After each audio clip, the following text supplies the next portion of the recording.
Hello, everyone, and welcome back to English Pod. My name is Marco. And my name is Catherine. So, Marco, today we're talking about rent and housing. Right, we're actually going to be moving. We're going to be going to a new apartment or a new house. And so we're going to look at all the words related to this because sometimes it can be a real hassle, right? It can be really difficult.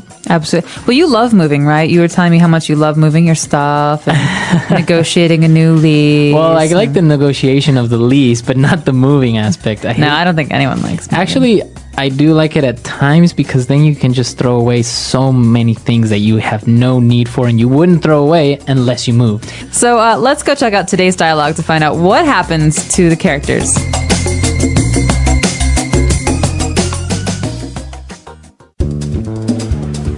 Okay, that's fine. Bye.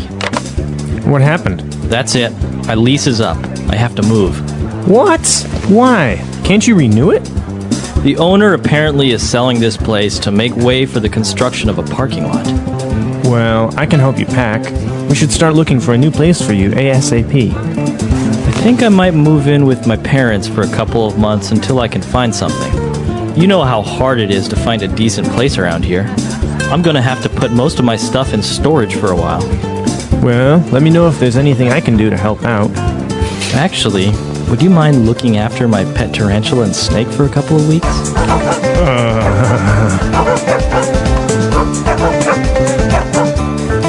Sure. All right, we're back. So, well, it's not much of a big deal. I guess if you have your parents nearby, you can just move back in with your parents. Easier said than done. True. We'll get to that in a little bit, but let's take a look at the words that are used today in Language Takeaway. Language takeaway. All right, so this first one is an important one because generally when you're looking for a house or an apartment, there are two things you can do. You can buy a house or you can lease a house or apartment. Mm-hmm. So lease here, Marco. It's basically to rent, right? Mm-hmm. It's a contract where you agree to pay a monthly or a quarterly fee for using that house or apartment. So do you own your apartment or do you lease it? No, mine, I lease. Yeah, I am not a home owner yet. Right. So owning a home is a lot more expensive at one kind of period where you have to just pay in and you have maybe a mortgage. But leasing is just a monthly fee, like you said. So in this case, they had to leave because their lease was expired. Exactly. So you can, at the end of a lease, do one of two things. You can stop and you can find a new apartment or you can renew your lease. All right. And that's our next word. To renew your lease basically means to continue. To continue. And this is actually a good word because it can be used with any contract because really a lease is a kind of contract. Mm-hmm. And so I can say, I renewed my job contract. Or maybe a magazine subscription. Yeah. You renewed your magazine subscription. It's a way of saying that you've committed to paying for the next 6 months or 1 year. Okay. Well, and after that, as we said, the person decided to move in with the parents. So move in. Move in, well, we can say he moved his car. He put it in a different place. But to move in is actually to change houses or to change apartments. And you're literally moving your things in, you're moving your clothes in, you're moving into a new home. So you're living in a new place. So in this case, this person is going to live with the parents. Move in. All right. And our next word is when you have to move, you have to pack. Okay, so you can pack a lot of things. In this case, you're packing a box with all of your belongings, your books and your pillows and all that. But you can also pack a suitcase or you can pack luggage. So packing is putting things into something so that you can move them. So you can carry them or take them somewhere. Exactly. So in this case, you have to pack your things, put them in boxes to take them to your new home. And our last word is an acronym when you said ASAP. All right, snap. Come on, ASAP, Marco. ASAP. Describe this for us quickly. All right. So ASAP is an acronym for as soon as possible. Okay, so you often see this in the office on envelopes or emails. Right. So please respond ASAP, ASAP. This means please respond right away. As soon as you can, as soon as possible. All right, so 5 great words that we've just taken a look at. Let's listen to our dialogue again, and we'll be right back. Okay, that's fine. Bye. What happened? That's it. My lease is up. I have to move. What? Why? Can't you renew it? The owner apparently is selling this place to make way for the construction of a parking lot. Well, I can help you pack. We should start looking for a new place for you ASAP. I think I might move in with my parents for a couple of months until I can find something. You know how hard it is to find a decent place around here. I'm going to have to put most of my stuff in storage for a while. Well, let me know if there's anything I can do to help out. Actually, would you mind looking after my pet tarantula and snake for a couple of weeks? Sure. All right, we're back and we have a couple of different phrases for you. So let's look at those now in Fluency Builder. Fluency Builder. Our first one's a little bit unusual. We heard the phrase, my lease is up. So, Marco, let's talk about this phrase, to be up. All right, so if something is up, as in this case, the lease, it means it's expired, it's finished, right? So it's over. It's over. You can also say our time is up. Right. If we have a meeting. So that's all the time I have. Time to go away. Time is up. Very good. So it's always related to time or maybe a contract, as in this case, or your lease is up. So it means over or finished. All right, so moving on to our second phrase.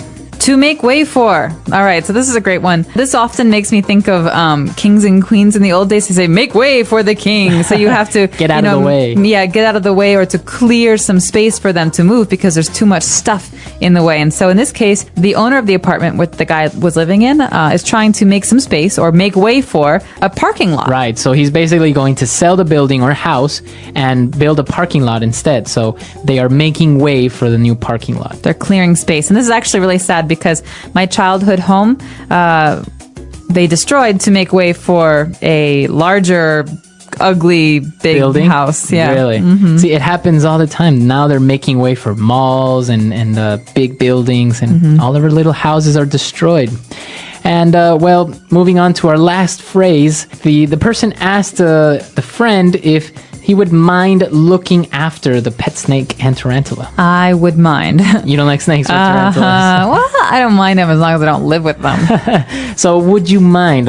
This is a nice way to start a sentence if you want to ask for a favor, right? Exactly. So here's an alternative. Hey, Marco, can you do this for me?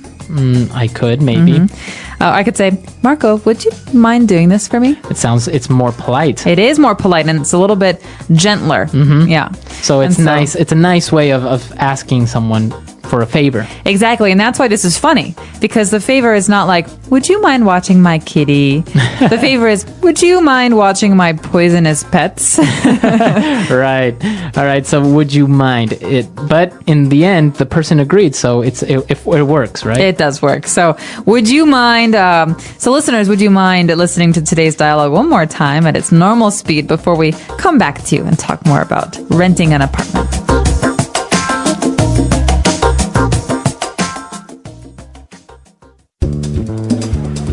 Okay, that's fine. Bye. What happened? That's it. My lease is up. I have to move. What? Why? Can't you renew it? The owner apparently is selling this place to make way for the construction of a parking lot. Well, I can help you pack. We should start looking for a new place for you ASAP. I think I might move in with my parents for a couple of months until I can find something. You know how hard it is to find a decent place around here. I'm going to have to put most of my stuff in storage for a while. Well, let me know if there's anything I can do to help out. Actually, would you mind looking after my pet tarantula and snake for a couple of weeks?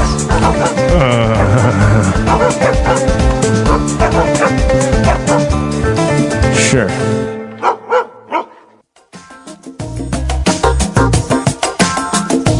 All right, so moving in now, you have different stages in your life, right? When you move out, for example, you move out of your parents' home and you live on your own, and then maybe, like in this case, you would move back in with your parents. How do you see that happening? I see it very often. My brother just moved back in with my parents. Really? Yeah, I think that it depends on the person, honestly. I mean, especially because the economy has really been suffering for the last year. A lot of people are doing this because, in a lot of cities in America, you can spend $1,000 to $2,000 a month for an apartment to rent. Right. And that's a small apartment or a shared apartment. And so I understand this is it's a better option now than it was before because everyone wants independence. Right. But sometimes you just can't afford it. Exactly. And it's a cultural thing because some people move out of their parents' home maybe for college. It's very common in the U.S. to study in another city or another state, right? And but then maybe coming back home and moving in with your parents. Or in other cultures, maybe they don't move out at all. Maybe they only move out once they're married. Exactly. So a lot of people in China, I think in Shanghai specifically, don't move out of their parents' home until they're going to get married. Right. Well, it does make sense in many big metropolis because, as you say, rent is expensive. Living on your own is expensive. And, well, you don't have anyone to share those costs with, like gas, water, electricity, even food, right? It's cheaper among more people. And not to mention a little bit scary living on your own for the first time. It is a little bit scary. What about having somebody move in with you? Maybe a roommate or girlfriend or boyfriend? Ooh, that's always the big step. The big commitment. The big commitment. You're in a relationship and you ask your partner to move in with you. It's the step before marriage, I guess. Wow, there's nothing before that? Nothing before marriage? No. That's pretty much it. You tell me, I don't know. All right. The English Pod Audio Review. Listen to the meaning, then say the vocabulary word. A contract granting use of property. Lease. To cause something to continue to be effective. Renew. Wrap up. Pack. To put articles in a case or container for moving. Pack. A building or an area. Place. A space for storing goods. Storage. Take care of. Look after. To create space for something else. Make way for. As soon as possible. ASAP. Good. Decent. Take care of. Look after. Let's try that faster. Wrap up. Pack. Good. Decent. As soon as possible. ASAP. A contract granting use of property. Lease. Take care of. Look after. To put articles in a case or container for moving. Pack. To create space for something else. Make way for. Take care of. Look after. To cause something to continue to be effective. Renew. A building or an area. Place. A space for storing goods. Storage. Now say the word and hear it in a sentence. Lease.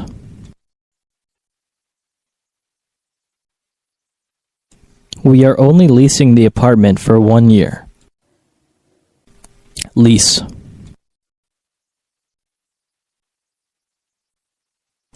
I didn't buy the car. It's a lease vehicle. Lease.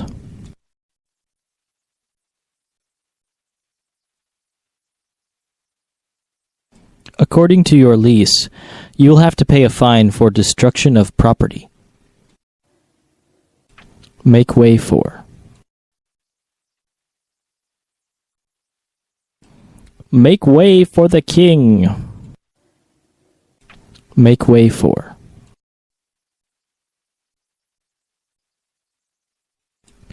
We'd better make way for that ambulance. Make way for.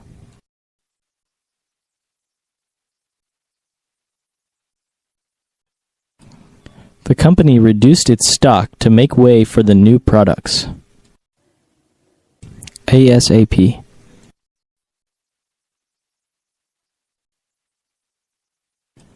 I want you to clean up this mess ASAP. ASAP.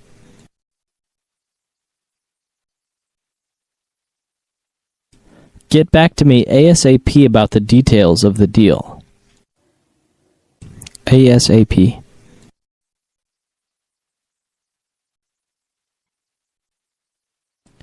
If we don't finish this project ASAP, we could be fired. Decent.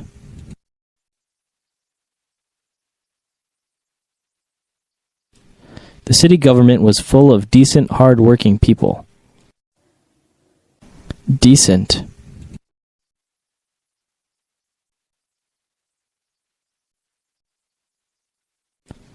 The car is decent enough. It gets me from point A to point B. Decent.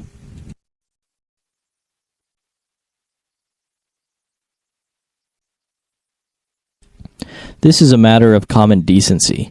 You should really apologize for your behavior. Look after.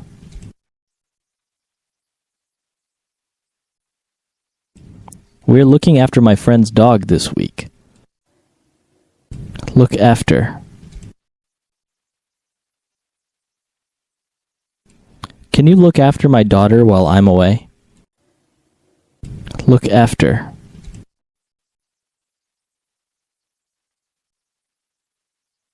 I put Mary in charge of looking after the Jones account.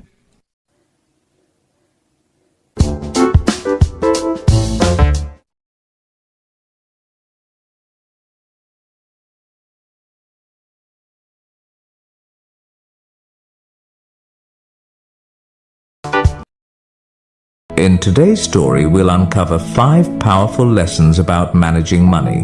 Lessons you might not learn in school but are crucial for achieving financial success. As we dive into Sam's journey, we'll also learn some new words and see how to use them in sentences. This will help us practice English in a fun and easy way. So, stay with us till the end. Once upon a time, in a bustling little town, there lived a 27-year-old man named Sam. One afternoon, he sat on the side of the road, lost in thought. Despite working hard for 5 years, his life hadn't improved. Sam wondered if there was a way to escape poverty and achieve true wealth. As he strolled by a grand mansion, something compelled him to step past the tall iron gate without permission. Little did he know, this daring act would lead him to a life-changing lesson about money. From afar, he saw an elderly man sitting on a garden bench with a cup of coffee in hand. This man was Mr. Hayes, the mansion's owner, a wealthy but humble and generous soul. Sam approached him, politely apologizing. "I'm sorry for entering without permission, Mr. Hayes." Recognizing Sam, Mr. Hayes was surprised by his sudden visit but welcomed him kindly, curious to know why he had come. Sam took a seat beside Mr. Hayes and began, "Sir, I've worked for 5 years, earning a decent wage, yet my life hasn't changed. I don't splurge, but I just can't seem to get ahead. Do you have any advice on how someone like me could become wealthy?" With a warm smile, Mr. Hayes replied, "Anyone can achieve wealth, Sam, including you." He continued, "I'll share 5 principles about money that you won't learn in school.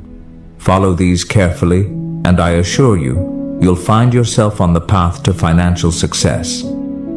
Eagerly, Sam listened as Mr. Hayes began. "The first rule," Mr. Hayes said, "is to spend less than you earn. This is the foundation. If you don't master this, you can't move on to the other steps. For example, if you make $5,000 a month, set aside at least $2,000. If it's $3,000, save $1,000. Avoid expenses that exceed your income, whether loans or gambling.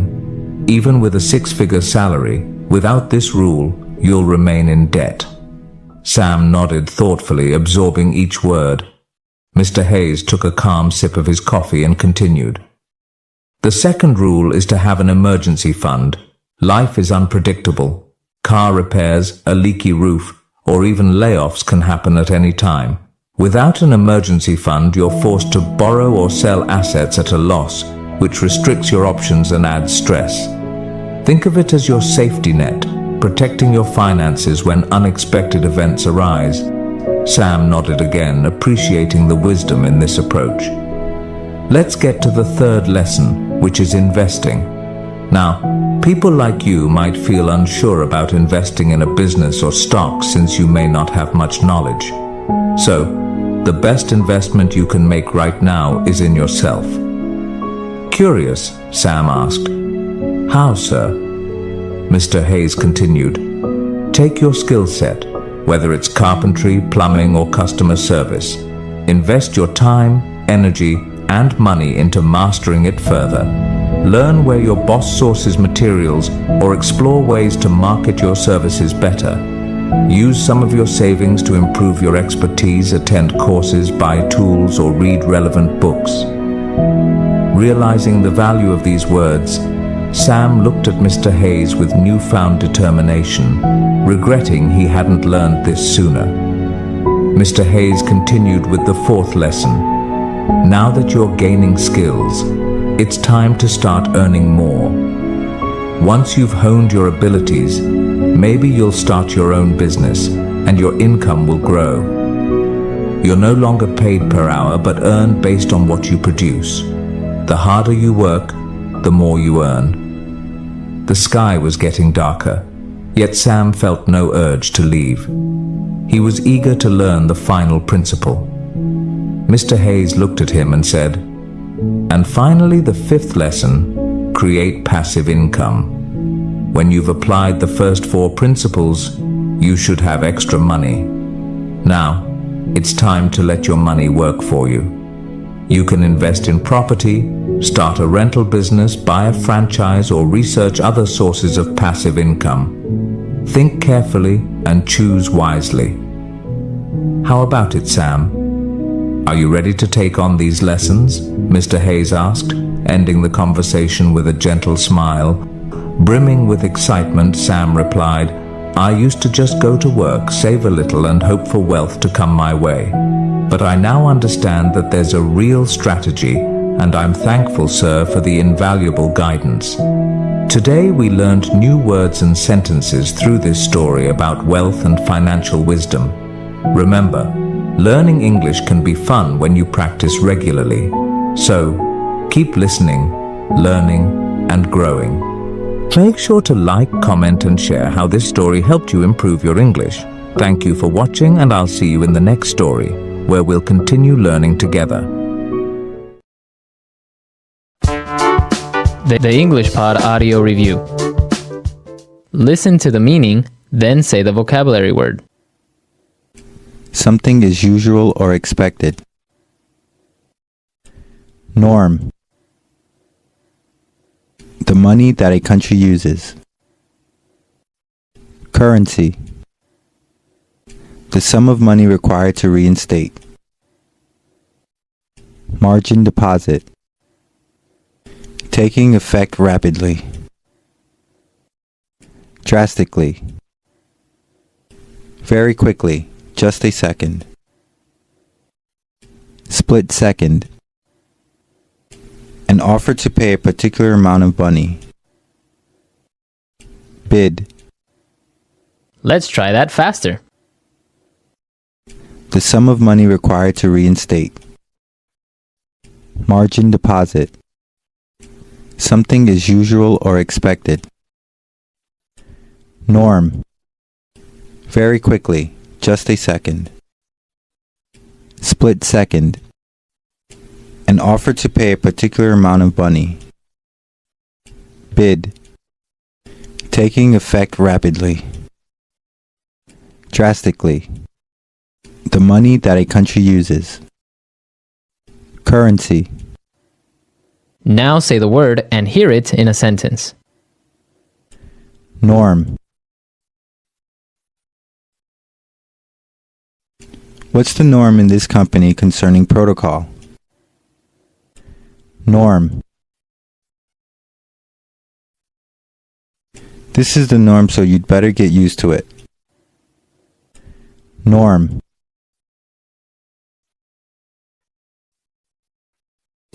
Delivery, McDonald's, and street vendors are the norms around here. Currency.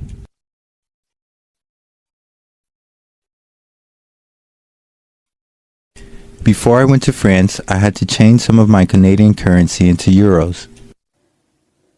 Currency.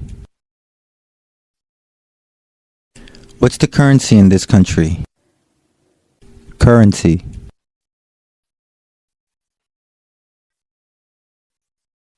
My country's currency is worth next to nothing in USD. Margin deposit.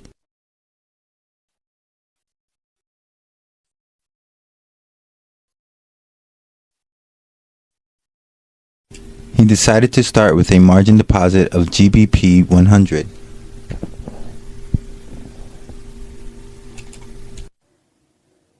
Margin deposit.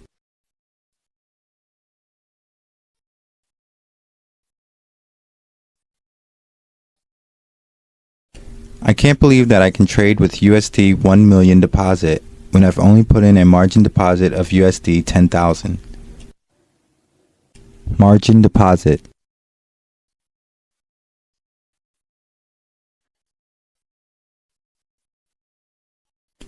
One has to be careful with trading using a margin deposit because the risk of losing more money than one has are high.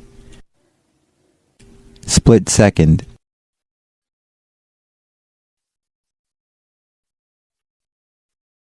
The gang members were closing in on me fast, so I made a split-second decision to run instead of fight. Split second.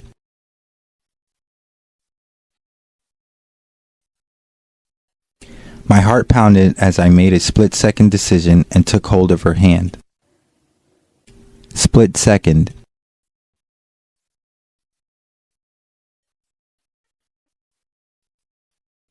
My split-second decision to try a trick on my bicycle in order to impress my friends didn't end well. Bid.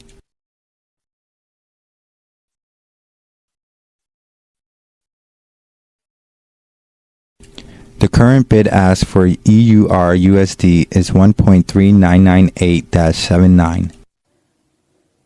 Bid.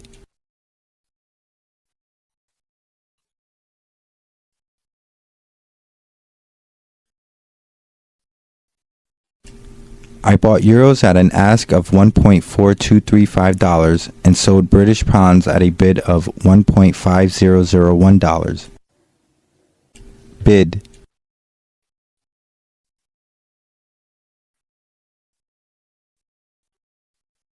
The bid for Japanese yen and the ask for Hong Kong dollars are really good right now if you trade in US currency.